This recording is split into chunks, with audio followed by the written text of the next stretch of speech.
taking risk. Alam nyo, marami ang mga tao na hindi nagsisimula, natakot na mag-start sa kanilang mga pangarap kung ano ba yung gusto nilang gawin. Natatakot sila dahil ma-judge, magkamali, at kung anong sabihin ng ibang tao o kaya nahihiya gawin. Guys, we cannot move on to another chapter of our life kung hindi tayo magte-take risk. Everything in this world na gusto natin ma-achieve, na gusto natin marating, na gusto natin i-reward yung ating sarili, the first step that we have to do is always taking risk. Huwag matakot. Huwag matakot na i-judge. Huwag matakot na magkamali. Minsan kasi, dahil sa mga trauma na nakikita natin sa social media, na naririnig natin sa environment, kaya minsan, ayun madalas ang nakaka-apekto sa atin na to take action, to take risk dahil sa mga judgment.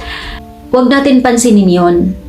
Although, nakakapansin talaga, hindi talaga tayo makakaiwas. Pero, gamitin na lang natin yun na isang sandata, isang weapon na ma-achieve natin yung gusto natin, na sa kabila ng mga judgment, sa kabila ng mga pandalait, hindi tayo nagpapatinag, hindi tayo tumitigil dahil lang doon sa mga negative. Lagi nating isipin, lahat ng mga achievement natin, laging may kasamang hirap yan. So, lahat ng bagay dito sa mundo, ang puhunan yan, sipag at tiyaga. Kung hindi tayo mag-take risk, mananatili lang tayo doon sa buhay, doon sa stage ng life na nakakasanayan natin. Hindi tayo makaka-move on sa another chapter of our life na gusto natin ganito. Kikita natin yung ibang tao na mayroong achievement, ano na lang, parang cravings na lang, sasabihin na lang, sana ako, sana ganun din ako, sana mangyari din yon sa akin.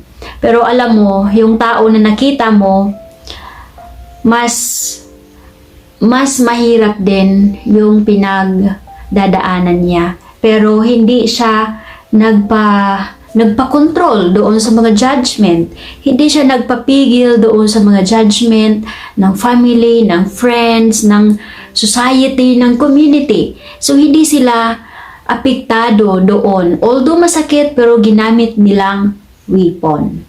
Okay? So, ganun lang talaga. Always taking risk. Minsan kasi, inuunahan natin yung mga tao. Inuunahan natin i-judge yung mga tao. Actually, minsan, yung ibang tao wala talagang pakialam sa atin kung ano ginagawa natin. Minsan tayo lang talaga yung nagja-judge sa kanila na baka i-judge tayo, baka magkamali tayo i-judge. Pero yun, yung mga ganong mindset na nauunahan mo yung ibang tao na baka i-judge ka, ay mayroong kang potential na maging successful.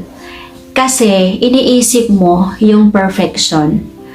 Kaya kung meron kang mindset na gano'n, na lagi kang nagda-doubt na baka i-judge ka ng ibang tao, guys, use it as your weapon. Kasi ang ibig lang sabihin nun ay perfectionist kang tao. So meaning, you have the potential to achieve your desire and dreams. So, huwag kang matakot na magkamali. Huwag kang matakot na mag-try. Kahit magkamali ka pa, ilang beses ka pang madapa, ilang beses pa yung mga nasayang mo, ilang oras, ilang try, huwag kang sumuko. Yung mga malalaking bagay, it's not easy to get it. So, we have a lot of time to invest and discipline, consistency para ma-achieve natin yung gusto natin.